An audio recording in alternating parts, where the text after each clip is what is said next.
Kakinada city భవన నిర్మాణ రంగంలో పనిచేసే 53 రకాల వృత్తుల కార్మికులు 25 లక్షల కుటుంబాలకు జగన్ రెడ్డి 5 ఏళ్ల నుంచి అన్యాయం చేస్తున్నాడని అన్నారు. కార్మికులు దాచుకున్న సొమ్ము 2500 కోట్ల అక్రమంగా చట్టవిరుద్ధంగా తరలించారని అన్నారు. 2019 నుంచి నష్టపరిహారాల కోసం దరఖాస్తు చేసుకున్న వారికి తక్షణం చెల్లించాలన్నారు. సంక్షేమ పథకాలు నిలుపుదల చేస్తూ ఇచ్చిన 12-14 సర్క్యులర్ మెమోను రద్దు చేయాలని డిమాండ్ చేశారు. AP building and other constructions workers union CITU అనుబంధ ఆధ్వర్యంలో ధర్నా చౌక్ నుండి ర్యాలీగా వచ్చి కాకినాడ జిల్లా కలెక్టరేట్ వద్ద ధర్నా నిర్వహించారు. ఈ కార్యక్రమంలో సిఐటియు జిల్లా అధ్యక్షులు దువ్వా శేషబాబుజీ, సంఘం జిల్లా గౌరవ అధ్యక్షులు గడిగట్ల సత్యబాబు, జిల్లా కార్యనిర్వాహక అధ్యక్షులు చెక్కల రాజ్కుమార్, జిల్లా ప్రధాన కార్యదర్శి Rongala Eswararao, electrical workers union జిల్లా నాయకులు చింతల సత్యనారాయణ, కిర్లంపూడి భవన నిర్మాణ కార్మిక సంఘం నాయకులు జీవ, బోరా సత్యబాబు, కార్పొరేటర్ల సంఘం నాయకులు చక్రం, తాపీ మేస్త్రుల సంఘం నాయకులు చీకట్ల సాంబశివ పాల్గొన్నారు.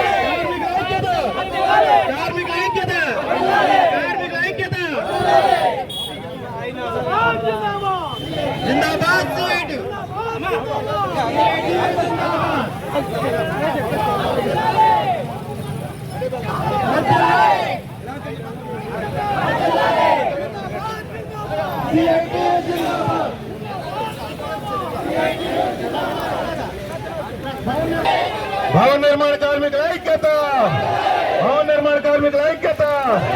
సంక్షేమ పథకాలు అమలు చేసే, సంక్షేమ పథకాలు తిరిగి ప్రారంభించే జిందాబాద్ సిఐటియు, జిందాబాద్ సిఐటియు.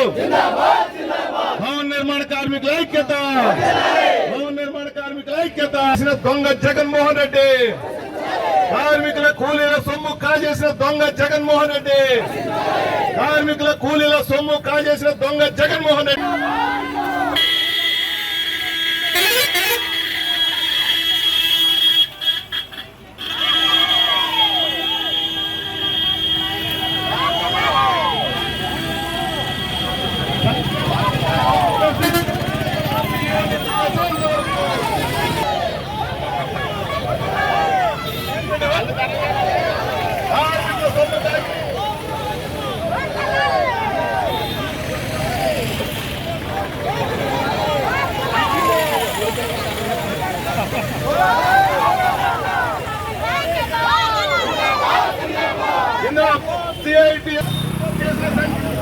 పరిహారాలను చెల్లించాలి.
1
ఒక్క నిమిషం.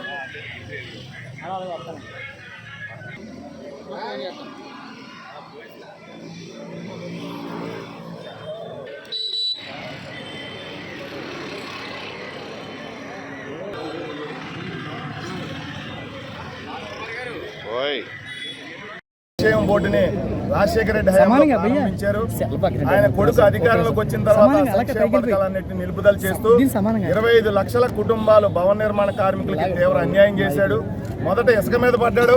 దాంతో 20 మంది కార్మికులు ఆత్మహత్యలు చేసుకోవాలి రోజువారీ పనులు దొరక్క. తర్వాత కరోనాలో సహాయం చేయకుండానే చేసేమని చెప్పి దొంగ లెక్కలు చూపించుకున్నాడు జగన్మోహన్ రెడ్డి. ఇవాళ సంక్షేమ పథకాలు నిలుపుదల చేస్తూ స్వయాన ముఖ్యమంత్రి 12-14 మెమో విడుదల చేశారు. ఈయన చెప్పుకుంటాడు బయటికి వెళ్తే మా ప్రభుత్వం సంక్షేమ ప్రభుత్వం అని. కానీ భవన నిర్మాణ కార్మికులు అడుగుతా ఉన్నారు, మీ ప్రభుత్వం వచ్చిన తర్వాత భవన నిర్మాణ కార్మికులు చేసిన సంక్షేమం ఏంటి, మీరేం సమాధానం చెప్తారు? మీరు ఇవాళ సంక్షేమ బోర్డు అమలు కోసం కార్మికులు దాచుకున్న సొమ్ము 2,800 కోట్లు దొంగతనం చేశారు. మీరు సంక్షేమ బోర్డు నిధులు తిరిగి చెల్లించాలి. నిలుపుదల చేస్తూ ఇచ్చినటువంటి 12-14 మెమో రద్దు చేయాలి. యథావిధిగా భవన నిర్మాణ కార్మికుల సంక్షేమ పథకాలు అమలు చేయాలి. లేకపోతే సంక్షేమ బోర్డు అమలు కోసం ప్రతి భవన నిర్మాణ కార్మికుడు ఇవాళ గ్రామంలో జగన్మోహన్ రెడ్డిని ఓడించడానికి సిద్ధంగా ఉన్నాడని చెప్పి హెచ్చరిక చేస్తా ఉన్నాం.